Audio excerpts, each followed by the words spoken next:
August 25th, 1967, Spokane, Washington. That was the night my mother did something that was just so cool. I was 14 years old. Did I think my mother was cool? No, I did not. It was my best friend Kay who was the one that found out when the Monkees airplane was arriving in Spokane. The Monkees. How we loved the Monkees. Michael Nesmith, Davy Jones, Mickey Dolenz, and Peter Tork, who I'm sure had the soul of a poet. We watched their TV show, we listened to their records, we had dozens of pictures of them cut from our teen magazines, plastered all over our bedroom walls. Oh, we knew they were coming to the Coliseum. We'd had our tickets for their concert for a month. But at 9:30 that night, Kay called me, screaming into the phone. She had heard on the radio exactly when they were landing at the Spokane airport. Kay's mom had already said no, she wouldn't drive us. So it was decided that I would ask my mom if she would take us to the airport to meet their plane. Knowing full well what the answer would be, I marched into our living room and asked if Kay and I could be taken to the airport right now, at night. We had to hurry to meet the Monkees plane. My mother said yes. She must have made me beg, but I don't remember it that way. She said yes, and I breathlessly called Kay. It doesn't take much for me to be able to relive the memory of that night. The drive into town from the valley on a warm summer's evening, out so late on an adventure, the promise of even more excitement to come. My mother actually cooperating. Kay pinched my arm real hard as we rode through the city and out to the airport in the back seat of the old Ford. My little brother, who would have been 6 or 7 then, bounced on the front seat in his pajamas.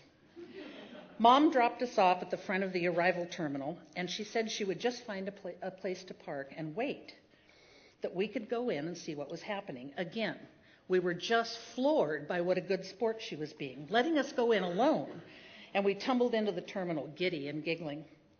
We joined the throng that somehow had known which gate to crash. Everyone was craning their necks and screaming the names of the Monkees if they saw any person even remotely resembling David Jones or Mickey Dolenz. Eventually, there was a brief appearance of a monkey or two. A few autographs were signed for those in the front of the pack. They hustled the Monkees out a back door, and the crowd broke up. We headed out, still dancing about, reliving the moment. We couldn't believe we'd gotten to be a part of it. Once outside, we didn't see Mom's car at first, when suddenly the old Ford and my mother came fast around the corner from the back of the building. She jerked to a stop at the curb and through the open window shouted, "Get in, here they come." Well, apparently, Mom had either gotten lost trying to find a free place to park, or, as I like to think now, had done a little investigating on her own. However it had happened, she had somehow gotten back into the restricted area behind the airport and had stumbled across the Monkees limousines and the Monkees getting into them. As we ran to jump into the car, those limos came around the very same corner as my mother had and drove in single file past us. Kay and I stood with the car door and our mouths wide open. We fell into the car and my mother peeled out from in front of the Spokane airport. She peeled out, the car tires squealing. Kay and I exchanged looks of total amazement as our heads were thrown back against the seat.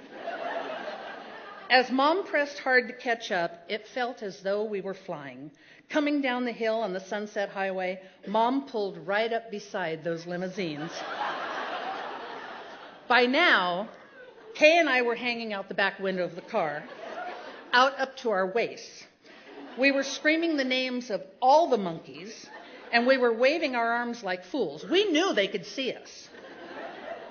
One window on one limo rolled down part way, and a hand waved. We didn't know who it was, but we screamed even louder.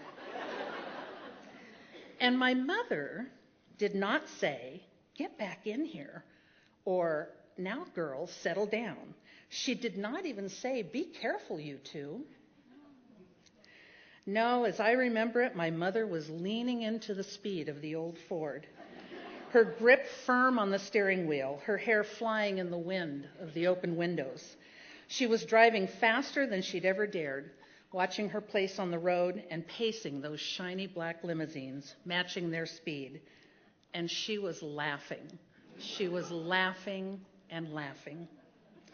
The limos pulled away. We followed them all the way into downtown Spokane and watched them slip into the underground parking of the Ridpath Hotel. There had been a crowd at the airport, and we saw there was a crowd at the hotel. But the Monkees had been hours and hours alone on that ride into town. Mom circled the block a couple more times, taking us past the Ridpath again, but we knew the fun simply had to end. It was late. We had to go.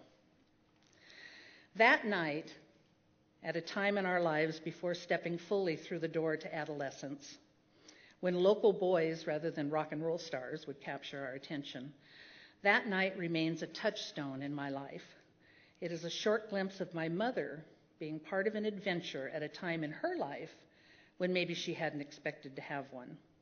And for me, it's a memory of my mom being cool when I hadn't expected her to be. We pulled into Kay's driveway. Mom turned in her seat, her eyes still moist and bright.